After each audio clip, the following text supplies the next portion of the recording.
Coucou les amis, c'est encore moi. J'espère que vous allez bien depuis hier. Vu que tout le monde a beaucoup aimé la petite vidéo que j'ai mise hier sur Internet, eh bien, je vous reviens avec une autre histoire, une un peu plus rigolote cette fois, d'un auteur que j'aime beaucoup qui s'appelle Geoffrey de Pénard, puis il a la fâcheuse tendance à détruire les contes qu'on connaît puis à les remodeler à sa manière. Alors, je vous lis l'histoire d'aujourd'hui, ça s'appelle Chapeau rond rouge.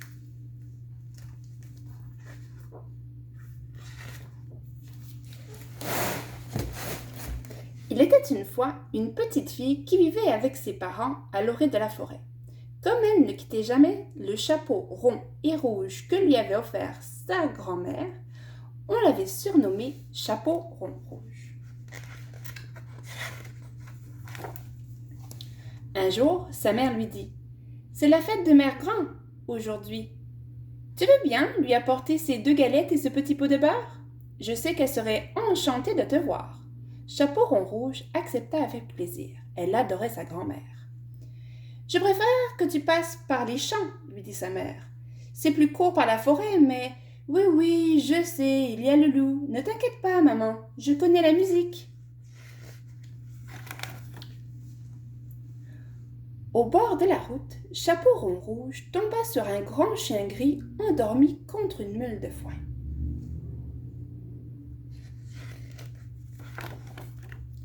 Pouette! Elle ne résista pas. Elle sortit sa trompette de poche. L'animal se réveilla en sursaut complètement terrorisé. Qu'est-ce que c'est? Oh là là, la tête du chien! Oui, je sais, c'est pas très sympa le coup de la trompette, mais c'était plus fort que moi. Tiens, voici une galette pour me faire pardonner. Je ne suis pas un chien, je suis le loup, et Oh l'autre est... Mais non, tu n'es pas un loup. Le loup vit dans la forêt, et il est très méchant. Tu t'es vu, toi, avec ta bonne bouille de toutou gentil? Mais, si je suis le loup. Ça, c'est dans tes rêves peut-être. Allez, mère grand m'attend, faut que j'y aille. Tu vois la fumée? C'est juste là. Mais à cause du loup, je dois contourner la forêt. Au revoir, mon gros chien. Le loup, car c'était bien le loup, reprit peu à peu ses esprits. La petite peste! Oh, mon pauvre cœur! Mais elle va voir ce qu'elle va voir. Je vais lui en donner du gros toutou gentil. Je m'en vais fourrer cette galette et la petite effrontée et puis la manger. Et le loup partit en courant vers la maison de Mère Grand. Il fonça droit dans la forêt. Il ne regarda ni à gauche ni à droite. La maison était en vue, encore une petite route à traverser et... Ping! Une auto l'envoya vindinguer dans les fourrés. C'est justement Mère Grand qui revenait du supermarché. Oh là là, misère, le pauvre chien, il est arrivé si vite, je n'ai pas pu l'éviter. Juste ciel, il n'est pas mort, vite, dans le lit, et je file chercher le docteur.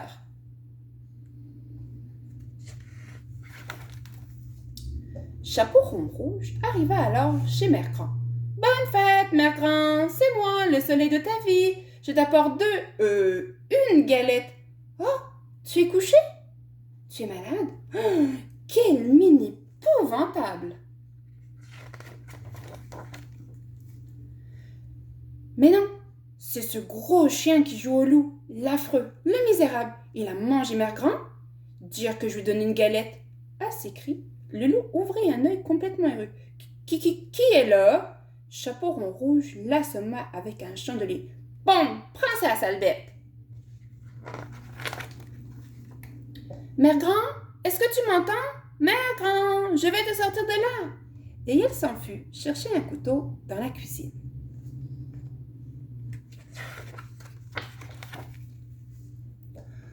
Oh misère, il a trépassé! S'exclama Mère Grand qui arrivait avec le docteur. Je ne comprends pas, ce pauvre chien respirait encore lorsque je suis partie vous chercher.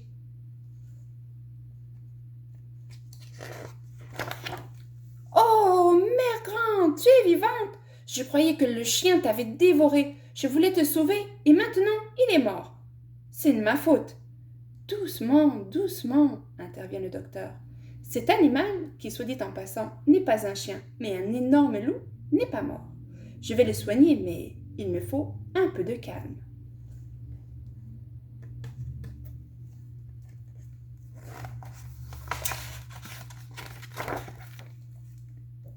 Le docteur réussit à sauver l'animal, qui passa sa très longue convalescence chez Mercran. Après quoi, il dut se résigner à son sort. Sa réputation de loup féroce en avait pris un coup. Il finit donc ses jours auprès de la vieille dame.